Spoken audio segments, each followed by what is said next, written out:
They call him Seatin, the man of legends.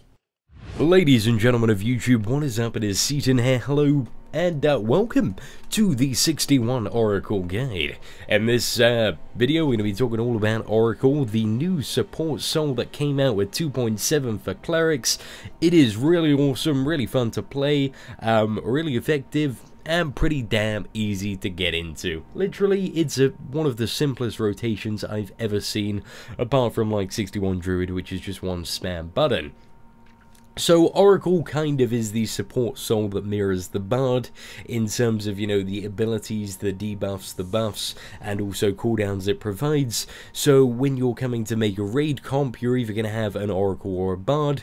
Now they both have their pros and the cons. Oracle provides absorption instead of healing mainly, whereas Bard provides a lot of healing and slightly less damage. The Bard's heals are a lot stronger than the Oracle's absorption, but absorption is generally favored over healing due to the fact that it's a lot better to try and prevent damage than actually, you know, take the damage and then heal through it. But that really depends on the fight and setup, and it's kind of like up to the raid leader and you know, somebody with a bit of common sense to make judgment on what support soul should be used in what fight when it comes to like 20-man raiding. However, for pretty much every boss at the moment, either one of the souls will do the job absolutely fine. So now we're going to go on to talk about a bit about the specs that you're going to use as an Oracle. Now there are kind of two main specs. There is the super damaging spec, which does a shit ton of DPS. I mean, in my gear on the dummies, I'm pulling about 15k with this, which is really good, considering with Inquisitor I'm doing about 20k on the dummies. I should probably be doing a bit more on Inquisitor, but still, you know, it's about 75% of Inquisitor's DPS, so it's some really solid DPS.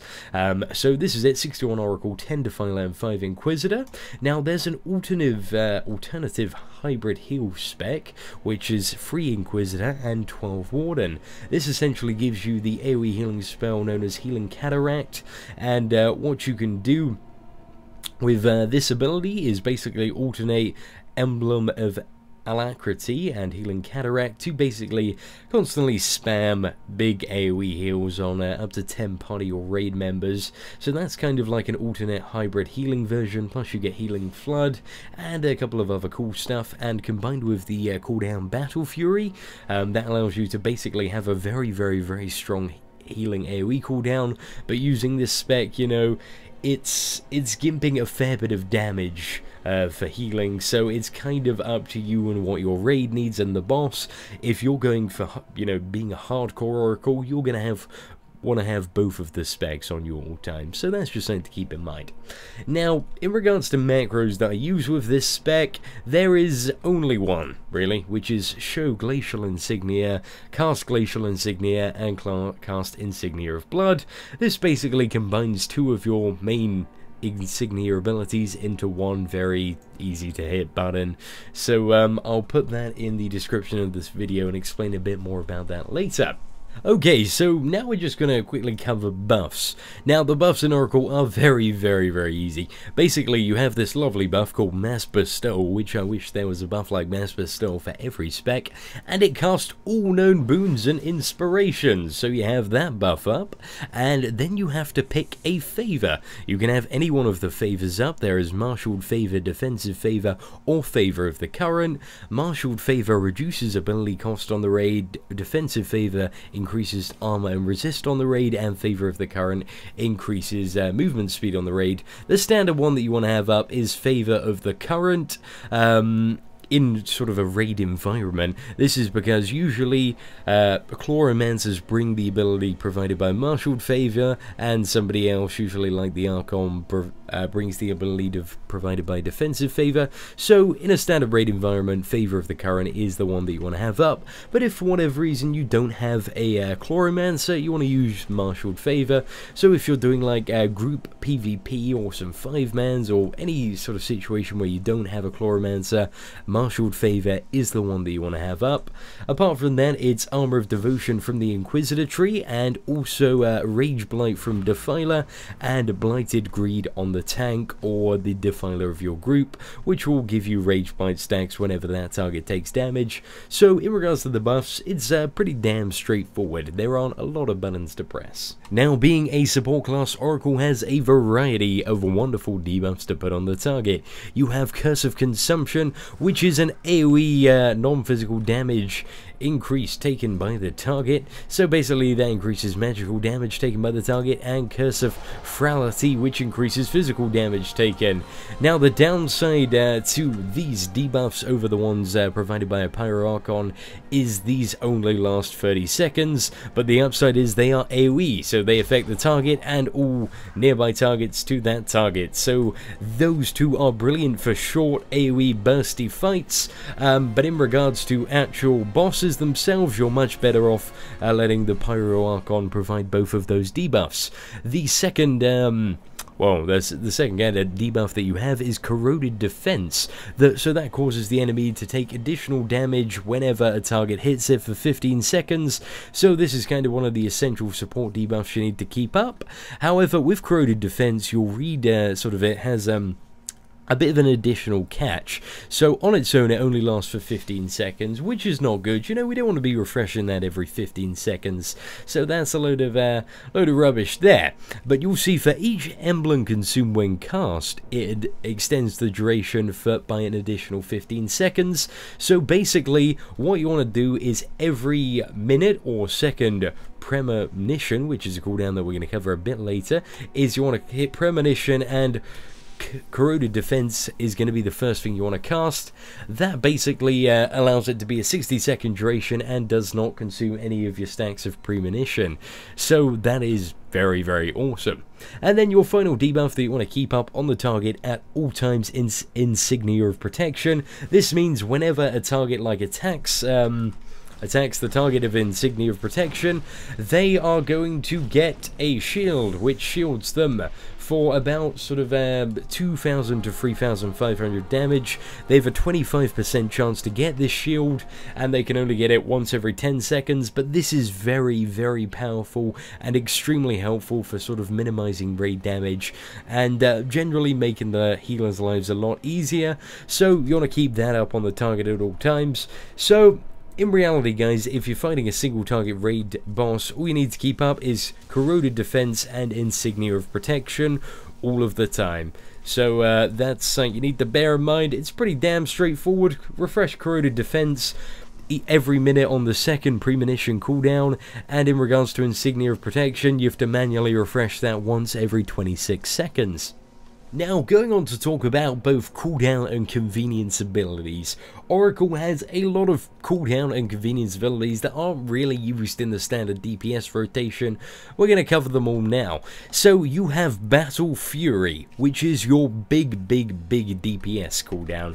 Essentially, Battle Fury, the best way to use it is essentially hit Battle Fury. This gives you all your emblems and insignias, and then you just spam Glacial Insignia for its entire duration. This is a very, very big bursty cooldown, and in a raid environment, when you're using that cooldown and just spamming Glacial Insignia, you're gonna spike around anywhere between 35k to 45k DPS, maybe a bit less, maybe a bit more. So that is really kind of what spikes your DPS up and makes Oracle's DPS so high for the duration of that debuff. So that's pretty nice.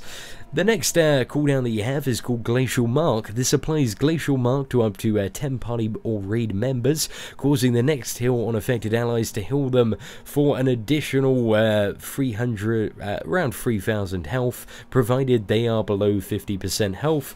So that's really good when you see your raid is about to take a really, really big hit or is gradually getting weighed down. That can help to quickly top them up, and is generally, you know, a pretty powerful AoE heal, but relies on you also having another AoE healer or somebody else to actually trigger that Glacial Mark.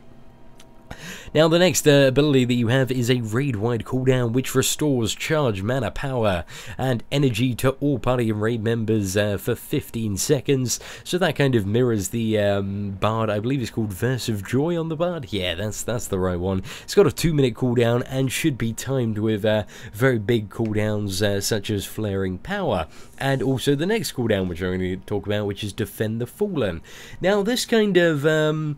this has two really good components. So basically it puts an absorb shield on up to 10 allies each second, absorbing a total of 2k damage. So basically it procs like 2k shields every second for 15 seconds, and it increases the damage of all party and raid members by 15% for that duration. So not only does this act as a really strong DPS cooldown, but it's also quite a strong survivability cooldown. However, in most scenarios it's going to be used as a DPS cooldown, so you want to time it with flaring power and also Verse of Joy or the resuscitating chant.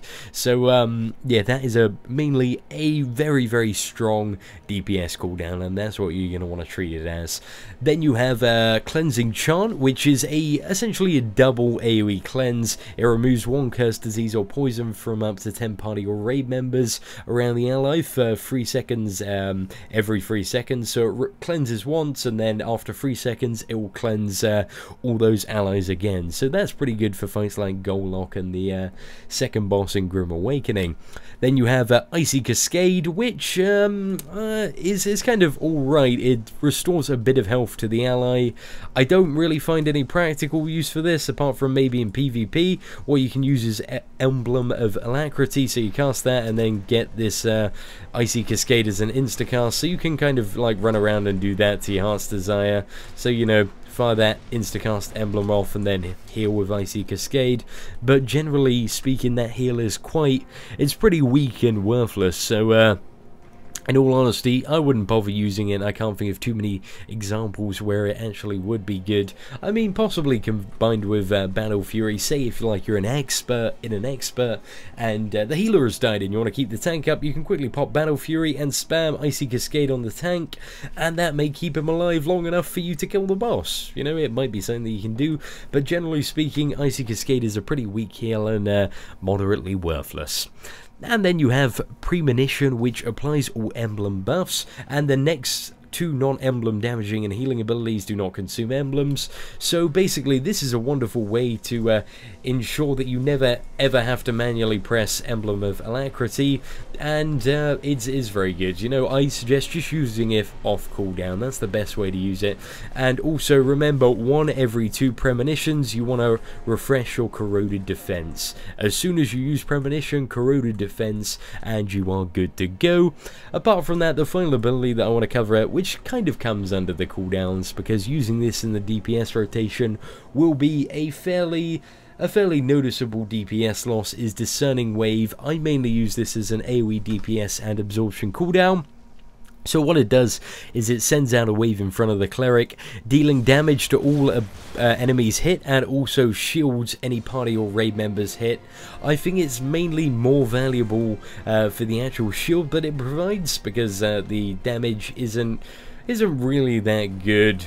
So it's nice to use maybe an Emblem of Ice before it to make it about 26% more powerful, and then throw out a Discerning Wave to put like a fairly nice shield on all the members of your raid or party. Now, in regards to the rotation itself, it doesn't take too long to master. It can seem initially a bit confusing at first, but once you get into the hang of, you know, playing about with emblems and insignias, I'm sure you'll have it mastered in absolutely no time. Now, the kind of standard DPS rotation is basically Emblem of Pain, Emblem of Ice, Insignia. Emblem of Pain, Emblem of Ice, Insignia, or Emblem of Ice, Emblem of Pain. As long as you get those 2 emblems up and then use an insignia, it's pretty damn straightforward. So 2 emblems, insignia. 2 emblems, insignia. Emblem of Alacrity will be automatically refreshed, providing you're hitting Premonition every time it's off cooldown, so you won't need to worry about constantly, you know, refreshing that emblem. So it's essentially get Emblem of Pain, Emblem of Ice, Insignia. So let's perform this DPS rotation now to show you guys how Oracle looks in action. I may cock it up a bit, guys, but you're here to learn from me. So take any mistakes I make to heart, and don't judge me on them too much. Okay, so initially starting the rotation, we want to chuck up an Insignia of Protection, and then we're going to use Premonition, Corroded Defense, and then a Glacial Insignia, Emblem of Pain, and then we're going to go straight into the Battle Fury cooldown, spam about 9-10 Glacial Insignias, depending on your ability lag. while Battle Fury is up, and you'll see our DPS is going through the roof at the moment, and once it's down we're going into this rotation of Emblem of Ice, Emblem of Pain, and then an Insignia.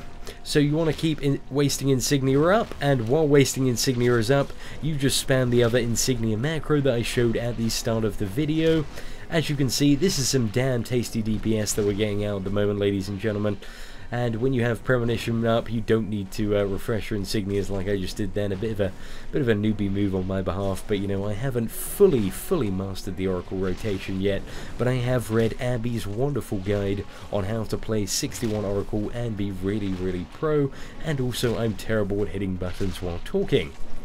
So as you can see, it's fairly straightforward. I think we're averaging about 15k DPS here. However, we are about to hit the period where Battle Fury does come off cooldown. So there we go, Battle Fury's off cooldown again, and our DPS is going to skyrocket with this Glacial Insignia spam. Some real hard-hitting Insignias there. There we go, come on. Okay, and we're back to the Emblem of Ice, Emblem of Pain Insignia rotation. There we go. Emblem of Ice, Emblem of Pain, another Insignia. So essentially, the kind of DPS rotation at the moment that I'm using is only really 4 buttons. It's really straightforward.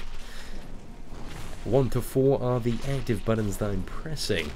So that is pretty much it in terms of the Oracle rotation, guys. Now, one thing that I do want to quickly mention is that you can split your single target DPS on 3 targets by simply pressing an ability known as Oversight. This basically causes your abilities, emblems and insignias to deal 50% less damage but hit 3 targets. So this may be valuable for fights like, I don't know, Galidra hard mode, where you have to split your DPS between 2 targets and keep them fairly even. But generally this should only really be used when you have 3 targets to nuke. And I'll just show you what it does now, guys. As you can see, it's just splitting my damage between 3 targets fairly evenly, so there is no problems at all there. So that is pretty much it for the 61 Oracle guide, guys. If you have any questions about the spec, how to play, or if I didn't explain anything well enough in the video, feel free to comment in the description of this video, and I will do my very best to clear any mishaps up. If you feel like you still want to read a written guide or don't understand anything, Ambi has written an absolutely brilliant guide on the forum, so I'm going to link that in the description of this video for you to check out. If I've left anything out at all, please do let me know. Once again, ladies and gentlemen, thank you for watching. I hope you enjoyed the guide and have a wonderful day.